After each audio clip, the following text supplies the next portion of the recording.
When I saw the project advertised, I thought back to my own school days and one boy in particular that always struggled and never got help.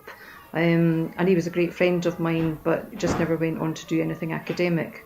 And I thought, wouldn't it be a shame if for the sake of getting some additional help, people can't go on to realise their own ambition? My daughter, who had children at the school, had said to me that this was happening, and she thought I would be quite good at it. And I thought about it, and I thought, well, I've got the time available. I can only go X number of times a week. I've got an hour or two available each week, and I'd be delighted to do it. Well, I think it's helped me, because I didn't used to be confident in reading myself, but once I got help from the person that came in, I've got more confident in reading by myself. In maths, Mrs. Radley, she's been really supportive of us, and she helps us with these sums that we don't understand. I was a little bit worried of what I might come back to, and the first week I came in we were multiplying fractions, and I thought decimals, sorry, and I thought, oh goodness me, and then of course it all comes flooding back, and I thought, no, I'll be fine with this. Well, so far we've been working with first and second year pupils, and they're all very, very keen to be involved. The intergenerational workers that we have are super. They build a relationship with the pupils initially, and that's really, really important, because a lot of children, one of their problems with reading is their confidence in reading. So they establish that relationship, and then they feel really secure. Even if they're making mistakes, stumbling over words, they quickly sort that out with their intergenerational worker. They were provided a different type of relationship to the pupils, that such that it was different. It certainly wasn't a staff pupils. The volunteers had no background knowledge of the pupils, and therefore it was almost the delight that a grandchild meets their grandparents. We have in Primary 4 quite a few volunteers that come into our class, and they definitely are making an impact with the children. They've shown a lot of confidence and been quite enthusiastic to go out and work with the intergenerational workers, and this is reflected in class where children are more likely to give things a go because they've had that wee bit of extra practice through games and maybe less formal methods with our volunteers, but they definitely have shown confidence and enthusiasm to go out and work with them, and that makes all the difference to us in class.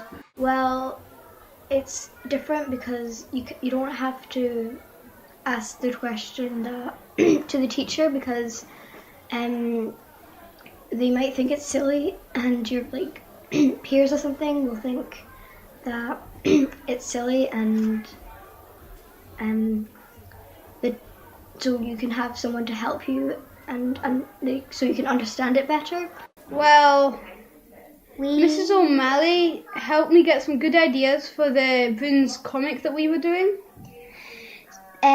Glenn, when I got a bit stuck, he tried to explain it easier, so I found it easier to be able to work out the sum.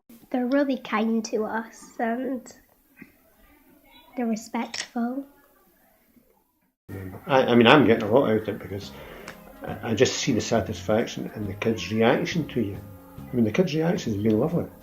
I'm absolutely loving it. I'm telling everybody that I meet about it, and I know one or two people are very, very interested in signing up for it. I think it's a really good thing to do. The children definitely do benefit from it, and I think for the volunteers they feel a real sense of purpose coming in and helping the children accomplish something which maybe by themselves they couldn't quite manage, but they've just got that person to reassure them and give them that little bit of a push to manage to do something and be proud of what they've done. It's early days, but already we've seen I'd say a fairly significant impact on the children's learning and on their confidence in reading. It was actually nice to see just a relationship developing between the volunteers and the pupils, which not used to being, certainly not seen in a secondary. I'm sure she's getting a huge amount out of it. I'm sure she's getting lots of stories from the kids, lots of laughs, lots of smiles, and a lot of feedback from them and what they're doing and what she's doing with them. I think that older people wasn't able to do things, but that we could do now. But actually, I've realised now that they've been in the world longer than what we have, and they know a lot more than us, and they can do more than what we can.